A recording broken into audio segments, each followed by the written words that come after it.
to the Momnificent Podcast. This is the place where we help parents live a happy, healthy life with their kids. We're going to show you how to connect with your child and help them even in their most difficult moments as we hear from experts in the field. I'm your host, Dr. Karin Jakubowski, an international speaker, public school principal, and former struggling student. The Momnificent Podcast equips parents with science-based strategies to help you live a happy, healthy life with your kids. Welcome. Forbes is one of the nation's leading experts in the world of trauma-informed education. Heather has worked for over 20 years helping to educate both teachers and parents in the area of using a trauma-informed approach to help students' academic and behavioral health. Heather, welcome to Momnificent. Oh, it's great to be here. Thanks for inviting me. You're so welcome. I'm so excited that you're here. All right. So I love your book, Help for Billy, which I told you earlier, I heart your book. And when I read it, I was so impacted by it that I bought it for all my teachers in my school. And we did a book study for an entire year. And during faculty meetings, each team leader would present out. And it was just, I love it. It syncs with my philosophy of helping kids. And could you, first of all, just take us back and how did you get into this work of the trauma-informed practices? Well, I will say that my children brought me into that whole world of it. I had no idea. Just in a brief little piece, I actually used to do architectural work, and now I am doing this work. So I ended up adopting two kids out of Russia. It's a long story, you know, and they challenged me to my core, and they challenged everything that I knew about children and what behavior looks like. So things got pretty tough. And so they had been through so much trauma that I just didn't even know what that was. I ended up going back to school and just doing a lot of research to understand what to do. And that really led me down this trail of the science behind all of this. This is not just, oh, this is something I decided to do and it worked. It's really based in science and understanding the neuroscience behind why kids do the things they do. It's not just a bad choice. It's so much about what they are, just their nervous systems are wired. They're just wired differently. They live out of a place of fear. And so when I could really see that and see the proof behind that, then it led me down to then, of course, taking that into my profession and working with schools. And I've been in schools. I've been with some of the hardest kids in the classroom as well. And they were also my greatest teachers. Oh my goodness. I love that. And in your book, you wrote, and this is kind of a long phrase, but I'll take it slowly because it's really powerful. And I'd love to ask you a question about it. School environments, you say, they're designed for children who kind of have their natural love of learning intact, and for children whose systems are hardwired to be able to sit in that classroom and just stay focused. But when a child comes along who doesn't fit that description, and we have continued to expect this child to change and to fit into that predetermined mold, no matter how much he or she is unable. What are you seeing happening in these situations, and what can teachers and parents do? I think the best thing to start doing is to understand from their perspective. We always have sort of taken our perspective and place it onto them and try to get kids into our reality. We have to first get into their reality and understand what's going on. I think the question that I put in the Help for Billy also is just for us as adults, when we're thinking about working and having a dialogue with children or students or our own children, that instead of asking ourselves, well, how do I get this child to change his behavior? That's the wrong question, because that's what the adult wants. So we have to go to the child's perspective and go, what's driving this behavior? Let me just understand it first, and then the solutions will come. And then if you don't understand what's driving it, this is the hardest part that I really work with, is to get people to understand, well, at that moment, that raw moment when our kids are in their most dysregulated state, that's when you want to build relationship. And so the second question is, well, what can I do in this very moment to improve my relationship with this child? And that is going to be the hardest thing I think any adult will ever do. Because to connect with that kid. Yeah, it goes against everything that we've been taught.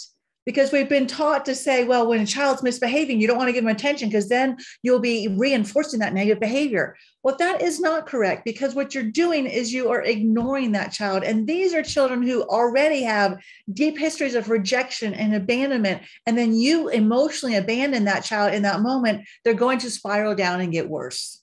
That's so good. Emotionally abandoned. I don't Mhm. think we think of it in those terms. That's a really great way to put that. Wow. And is there something that parents and teachers should not do in that situation when a kid is coming in, not looking like your typical kid? Yeah, basically traditionally what we always have done is what not to do.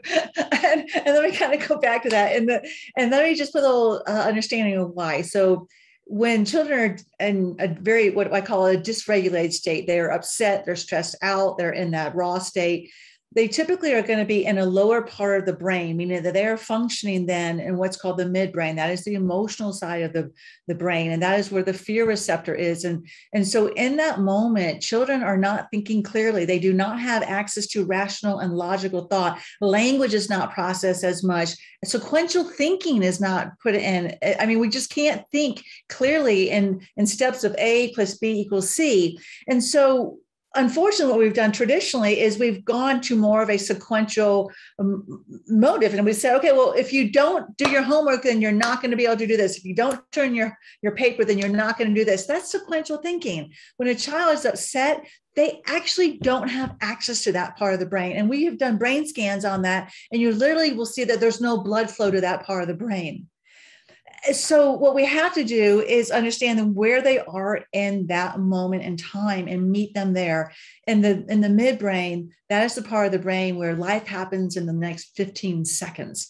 And it's not about good or bad. It's not about right or wrong. It's about win or lose. And that's why it's so easy to get into these power struggles with kids, because in that moment, they don't care that you are taking away every privilege. It doesn't matter that they're not going to get, the fun Friday. Nothing matters but winning at that moment. That's the nature of survival.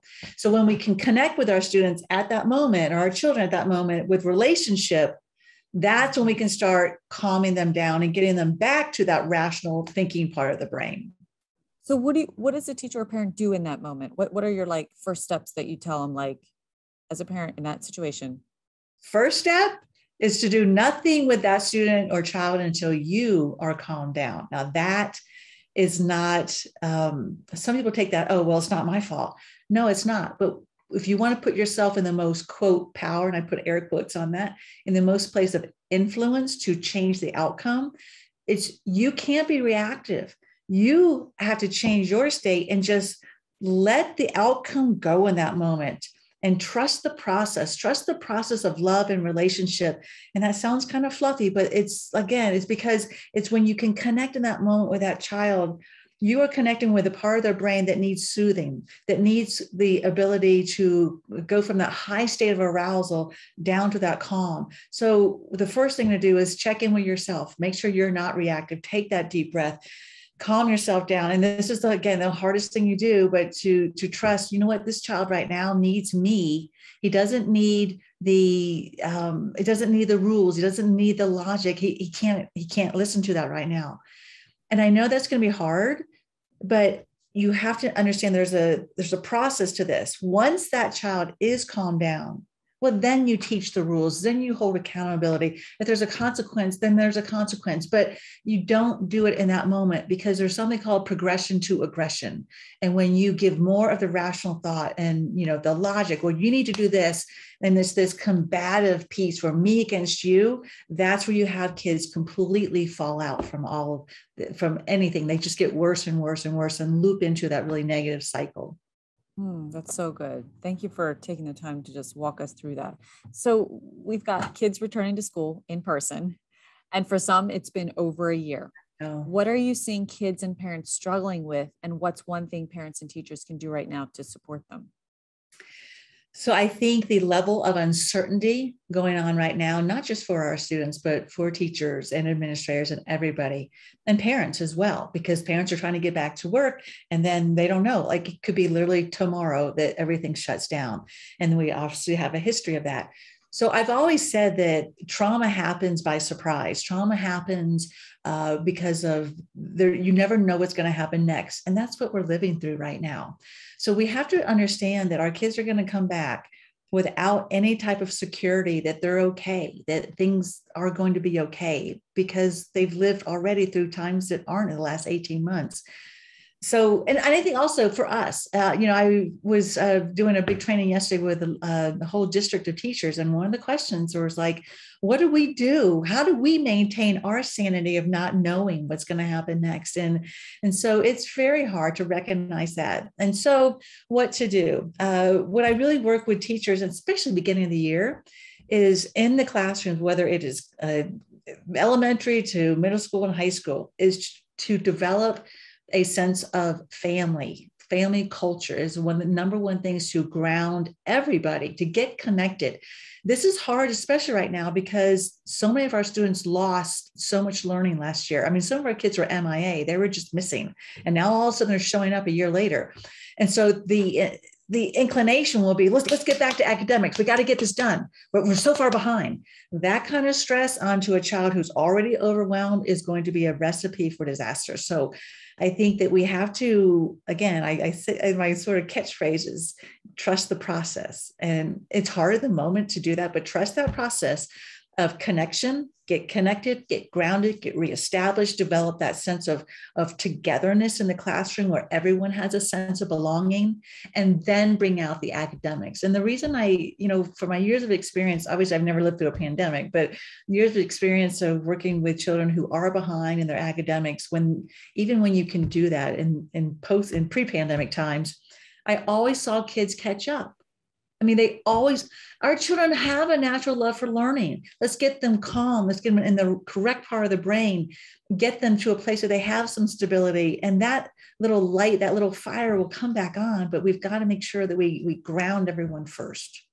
Yeah. And that's why we've told the teachers, like, you're taking the first 2-3 weeks of the school year to build those community building, team building, family community activities so they feel safe and comfortable. And it's okay to be open, and it's okay to not feel like you have it all together, or that you're kind of feeling a little anxious being here. Like, it's okay. So do I. Like that connection, like you're not alone. We've been really stressing the teachers this week to prepare. I'm so glad you're doing that. Oh, yeah. So what if, a parent saying, my child shuts down, has a tantrum, things don't go their way, and they just fall to pieces. And you talk about a window of stress tolerance. Can you help us understand what that is and why it's so important for parents and teachers to understand that? Mm-hmm. So 2 things with that. What I'm going to go with, the one little phrase you use in there. And when I listen to questions, I'm always looking to see where is the sort of the misconception, where is the negativity? And that is when they don't get their own way. Because I think that we forget that that's just natural. I mean, do you want anyone controlling you? No. Amazing what we require of kids that we would never require someone to do to us as an adult. Exactly. Everyone raise their hand who loves to be controlled. No one's going to raise their hand. So that is a natural piece. So first of all, so let's just sort of step back and go, okay, we know that's your job to guide this child, to lead them, to help them, but it's not your job to control them. It's going to be something that they have to learn, that internal sense of control. So just know that, first of all, it's hard being a child. It is absolutely hard to have someone tell you all the time what to eat, when to do this, when to do that. And that's just hard. And so with that in mind, let's talk about the window of stress tolerance. The window of stress tolerance is just to say that children who have been through experiences of trauma. And I think the word trauma can get a little bit misconstrued in the sense, well, my child doesn't have trauma, they're just being bad. Well, if a child has been through just tough experiences, like the pandemic is trauma to me. Families that are in just a stressful time, financially or emotionally, divorce, some of these things in our society and our culture that we just consider as normal things, they're very stressful for children. And so that is sort of what I consider trauma. So a lot of kids that go through perpetual experiences of stressful times, they are what I call tuned up. They're just revved up. They're always in this high gear. They haven't learned that internal state to be able to calm down. So what that does is that it leaves them pretty close to their breaking point. If you're revved up, then you don't have a lot of space for more stress. You just don't have the tolerance for any more stress. And a lot of our students are like that, and our kids are like that all the time. So if you might have one child that all of a sudden they can't, you serve them dinner and it's in a blue bowl, but they like the red bowl. Well, all of a sudden they get upset because they didn't get the red bowl. Well, for some kids, okay, they get upset, but then they move on, they eat their dinner out of a blue bowl. Well, for a child that has a small window of tolerance, it's not about the fact that they didn't get a red bowl. It's the fact that they just don't have any more space. And so then they throw the blue bowl and they get mad, they have a tantrum, and they just go into this chaos all over the fact that they didn't get the red bowl. And then we look at that as an adult and go, what? They just didn't get their own way. Look how spoiled they are, or look how bad they're being. We put judgment on that with not really understanding internally their nervous system is just fried. And all of us can relate to this. I think in this pandemic, all of us have snapped at people very quickly, maybe had a little road rage, whatever. Our level of patience has gone down. Just look at the news. It starts to make sense. We have no patience for anything anymore because all of us are living a little bit closer to our breaking point. Mm-hmm. And you explain in your book that the amount of pressure that students are asked to handle in the academic environments frequently goes far beyond what their nervous systems are equipped to handle. So staying at this heightened level of stress diminishes their abilities to self-regulate and their ability to learn. So how do we keep high expectations and meet their need when they are struggling and they are what you just described? Right. It's a hard balance, and it is going to need to be individualized. And I know that's hard, especially if you're a teacher. You have 30 students in one classroom. If you're a middle school or high school teacher, you got 30 students in every single period to figure out what that bar is. But I think that you have to just look at kids and, if they are starting to fail and they're not doing well, instead of just saying, well, they're just lazy, because they come in class, they sit there, they put their head on their desk, and they just ignore everybody. And they go, well, they're just lazy. They deserve to fail. Well, maybe it's too much. Maybe the assignment is too much. So I really think that we have to step back sometimes and go, where can we help our struggling students have some successes?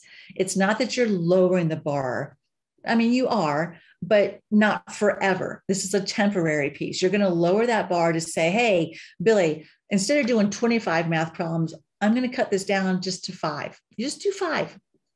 And if we can get Billy to do 5 and do 5 successfully, then the next week we go, hey, Billy, back up to 10. I know you can do it. And then eventually you will be back to 25 problems, but you got to lower that, the amount and the frequency. And it's really how much their nervous systems can handle, get them back to that place of success, and then nudge them up a little bit. It's baby steps. We really want to just always push our kids so hard and so fast. And for our typical kids, that's fine. A lot of our, that's the right thing to do. But for children who have been impacted by trauma, their nervous systems, again, are not going to be able to handle that much stress. They're overwhelmed. Their patience is low. And we just give them a little bit at a time until we build their successes back. And I've seen that happen time and time again. It's not completely a linear path, but it is something that can be more manageable at that point. And that makes me think of, let's take homework, for example. So a parent is home, their kid's doing homework, they're struggling, they can't stay focused, takes them hours and hours. What strategy could a parent use in that situation where in the class, the teacher could be like, here, just do 5, but next week we're going to do 10. But when they get home, it's like, they're kind of required to do like everything that was listed for homework. Mm-hmm. What do you walk parents through in those situations?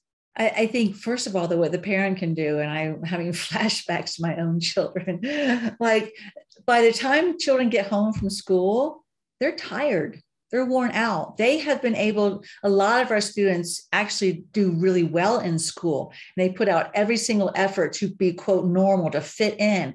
And so by the time they get home, they just collapse. And that's important for teachers to understand. So I think there has to be a strong communication first between the teachers and the parents, because a lot of our kids will be two different kids, one child at home and one child at school. And so, I mean, I always know that parents have always said to me, you know, their child will bring home like the citizenship award, and then they get home and they are like tearing things apart because, because they put all their effort into school to make it work. And then when they get home, they have nothing left to do homework. So make sure there's a lot of communication between parents and the teachers to start. And then when parents are helping their children do homework, instead of just coming home and doing homework and then moving on, maybe the homework isn't the first thing you do. And I know as a parent, that's like, you just want to get out of the way so you can have family time. But can you spend an hour doing some family time and getting something to eat, reconnecting, going for a bike ride, doing something just fun, and then coming back to homework? And I know that's, again, a lot easier said than done, but you have to make sure your children are regulated. You cannot learn, you cannot think unless you are regulated. So taking those big breaks are really important. And then I think if the parent has to, if the child's still falling apart, listen, if that child is spending 3 hours on an assignment that should have taken them 10 minutes, no one's getting any benefit out of this. And I have had parents that would then do the homework with the child. I don't mean just, okay, the child goes and watches TV and the mom does the homework, not that, but the parent says, you know what, sit down just right here. I'm going to work this through with you. You give me the answers. I'll write them down, or we'll work this together. And sometimes the parent even goes, okay, what's 8 times 8? All right, that's 64. And the parent's writing it down and verbally working with the child. And then the parent can put a Post-it note on the homework to say, hey, we did this together. We'll try again next time, but, you know, individually. And you're done. Yeah. And you got to pick your battles. Right. But I think you brought up that important key, like just communicate, you know, hey, we had a really tough time. It took us like 2 hours. So what we were able to do at the end was they were able to share with me the answer. And that's why you see my, you know, handwritten notes in there, what have you. And most teachers will be like, okay, hey, thanks for letting me know. Let's see what we can do to work through this and help support you. And I totally agree that kids are totally wiped out, and they put it all together to make it through the day. I mean, they are just working so hard. And usually the kids that struggle are the ones who are working the hardest, even though sometimes they don't look like they are, which was my other question to you about lack of motivation. Because sometimes we're just like, they're just not motivated to do anything or to learn or to complete the task. But is there anything else about lack of motivation, or what looks like lack of motivation, that you want to help our listeners with? Yeah, I think that all of us, again, let's relate to this ourselves. When you were stressed out, when you were fried, if I said to you, okay, hey, you know, today's Friday, when you get home, can you do this extra work? I don't want to do it. I have no motivation. Sometimes we don't have motivation to even, you know, get dressed on the weekend and to take care of ourselves or clean our house because we're tired from the whole week. That feeling is what a lot of our students feel like every single day. And so sort of connecting with that to start. But yeah, we want to get them motivated, but I don't like the word motivation. What I like is the word inspiration. And I think motivation is more about the external, because it's an adult trying to motivate a child. That doesn't ever work. How can we get our children internally inspired? And the inspiration comes from being regulated, from being connected. If I'm the student and you're the teacher, and if I like you and if I'm connected to you, I want to make you happy. I want to have this reciprocity. And so the inspiration comes truly from relationship. That's so good. Inspiration. I love it. That just totally flipped it in my mind. I love how you said that. Okay. I don't want to forget that. And it reminds me of that phrase that I learned from Dr. Stuart Ablon was kids do well if they can. Mm-hmm. And I really believe that. Yeah. Kids really want to do well. Mm-hmm. And if they aren't or they can't, then it's up to us as adults to really figure out why. And then it takes that process to get to the root of it. But I always keep that in mind. Like, this kid really wants, if they could, they really would be doing well right now. So you've gathered a ton of feedback from kids regarding all aspects of their school experience. In your book, it was incredible to hear the feedback that these kids thought and felt from teachers in their class, what made them feel you're part of the community, what things did and didn't help them feel supported. What would parents find the most surprising from the feedback that you share in this book from kids? I think the most surprising was that when I asked children, what do you need at school to make school better?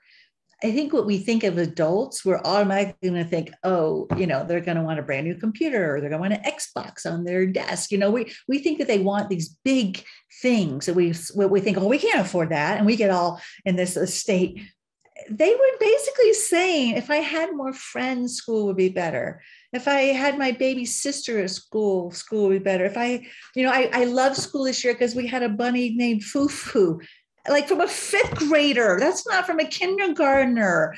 And so the basics of basics is what our kids need. And we kind of have, we've put in so much money and so much effort into improving the academic scores of our children with new curriculums and new technology, which is all wonderful. But in the meantime, we kind of forgot our kids need some of the very basics just to be happy. So yeah, just kind of roll back and think, what are just some of the very basic things that we need just to be okay?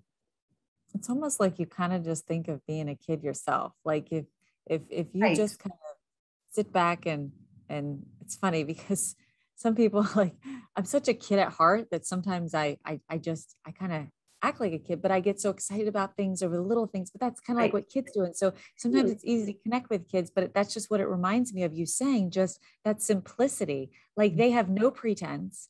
They just are who they are. And they're not like thinking I should or I shouldn't be this or that at the moment. They just, they're just human beings. Like they say, we're all about doing, and we just stop to be, we probably connect with that kid a little bit better. Yeah, there's no purity about them. There's just that simplicity and purity about them that I think is, again, I always say our children are our greatest teachers to get us back to really what really matters. Yes, like just how often kids laugh. If we just learned and watched them and laughed as much as they do in a day, oh my gosh, half of us would feel less stressed, I'm sure.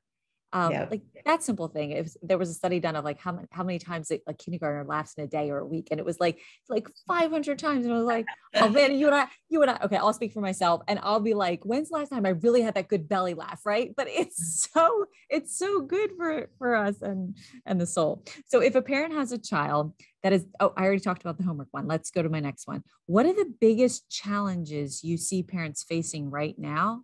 And what are you finding you're able to share with them to really help them?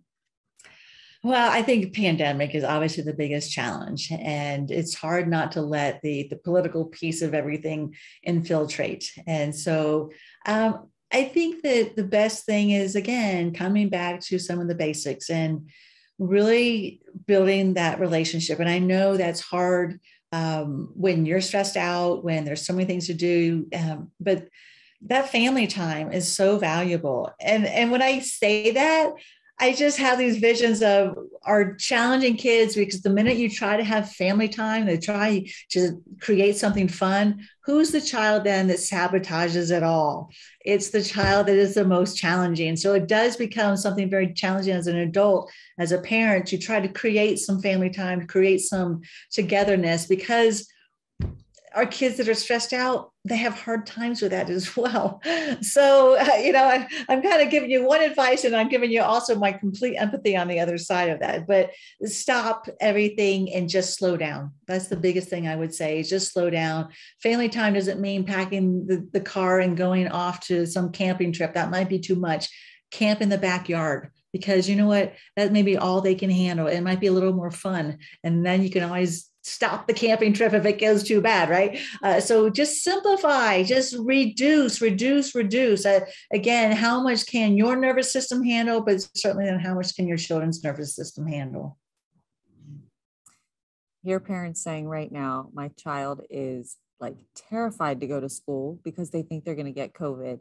What's something you would share to a parent who's listening that maybe their child's facing that right now? I think this is a good time to help our kids understand just the power that we have in our minds, that you can't control the outside world, and especially during COVID times. And there's so many factors that are out of our control. But the one thing you can control is your perspective, and is your internal state of happiness. And this can go for a 5-year-old up to an 18-year-old as well. And I think a lot of us as adults, we still have to remind ourselves, what unconditional happiness is. Unconditional happiness means I can still be happy no matter what. The world can be going bonkers, and I still have the ability right here in my mind to find the things that I appreciate, to find the things that I love. And I know that getting COVID can overwrite a lot of that. And so I think you have to acknowledge that fear. You can't say, oh no, honey, you'll be fine. Don't worry about it.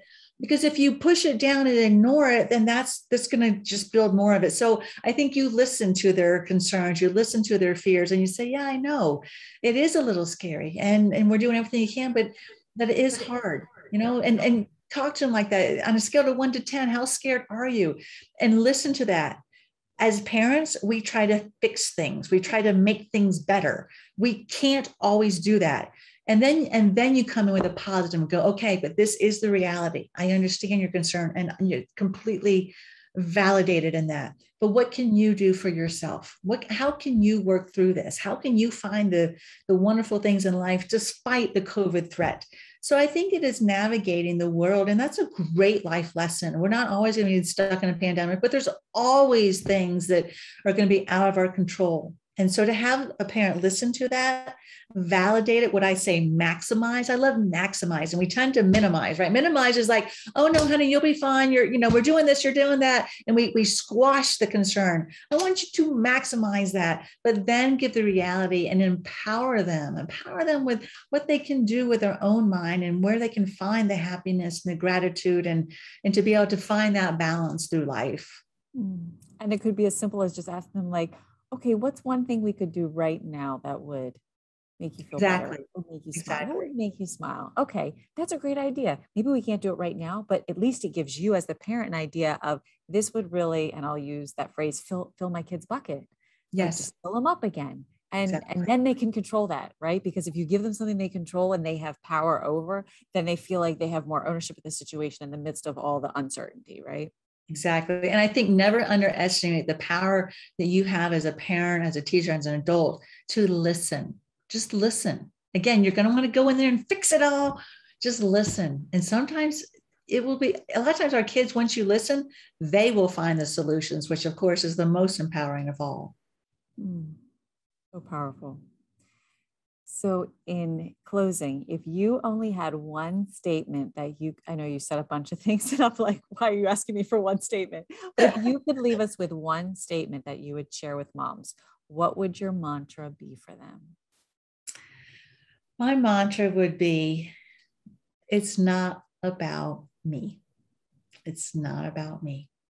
And that's a way for you then as a mom or as a parent to be able just to settle. Your self-worth and your ability to be a good mom, a good parent, to give love is not dependent on your child's ability to receive it. With really challenging children, you could be literally mom of the year, and that child would still be like falling apart, getting bad report cards, doing all these things. It doesn't mean that you're a bad parent. Your outcome of who your child is going to be determined on their own journey. There's free will in this world. So as long as you check in with yourself and I am doing the best I can, I am, do some self-correction. Of course, don't shame yourself, but do a little self-correction. Go, okay, I am loving and loving and loving my child. And just know that that's what unconditional love is. They may not be able to receive it right now. It might be years from now. But you're doing your job. And so it's not about you, whether or not they are good or bad. And I hate those terms, but that's totally the way we look at it all day long, that you are who you are and just do your very best. And that actually is good enough.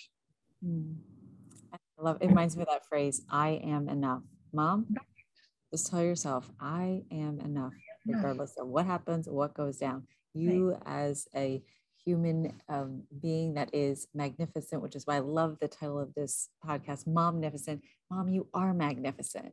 Yes. And we know you're doing the best that you can. Absolutely. It's about self-love. With our easy kids, they love us back and it feels good.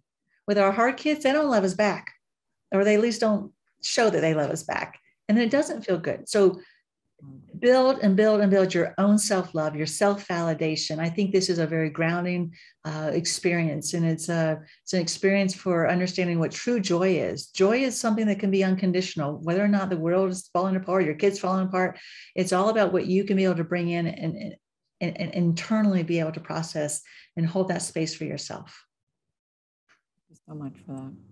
And lastly, what gets you up every day and makes you smile? I grew up in a kind of a traumatizing environment. Yes. So that's why I do the work I do. And I always, I never saw people happy. People are always just gruntled and, stressed out. And I lived my life like that for years. And one day I woke up and I was like, no, I want to wake up happy. I had to undo a lot of blueprints, but that has been my commitment to myself, is that I'm going to wake up happy. So I just wake up happy now. I mean, it's kind of like a habit now. Yeah, there's some bad days. And during the pandemic, I didn't wake up in the thick of the pandemic. I should say I didn't wake up happy all the time, but I have that, like, no, I'm going to be happy and I'm going to find a way to be happy. I'm going to find a way to have fun. And it doesn't mean that it has to be one certain thing, but that's just sort of my internal commitment to myself. So yeah, I just try to find the happiness and the fun, because that's really what life's all about. It is. And it's what you create. It's your life. And you create it. Is. It is. Thank you so much, Heather, for joining us today. What valuable information. I cannot wait to share this with all the moms that I know, all my teachers that I know, and they share it with anybody to listen, to just help them with one idea to help them as we walk back into the school year now that we're starting. I just really value and treasure every little nugget that you left us with. So thank you for your time. Well, you're very welcome. And my heart goes out to all the parents and teachers trying to make things work and being in some sort of new normal. So just lots of love to everyone out there making that happen. So thank you. Well, that's all we've got for this episode of the Momnificent podcast. If you enjoyed this episode, I would be honored if you would subscribe and rate if you really liked it. I know wherever you're listening right now, it might not be the best time to leave a comment, but feel free to leave a question, a review, or a comment at any time. And until next time, remember, don't worry, be happy.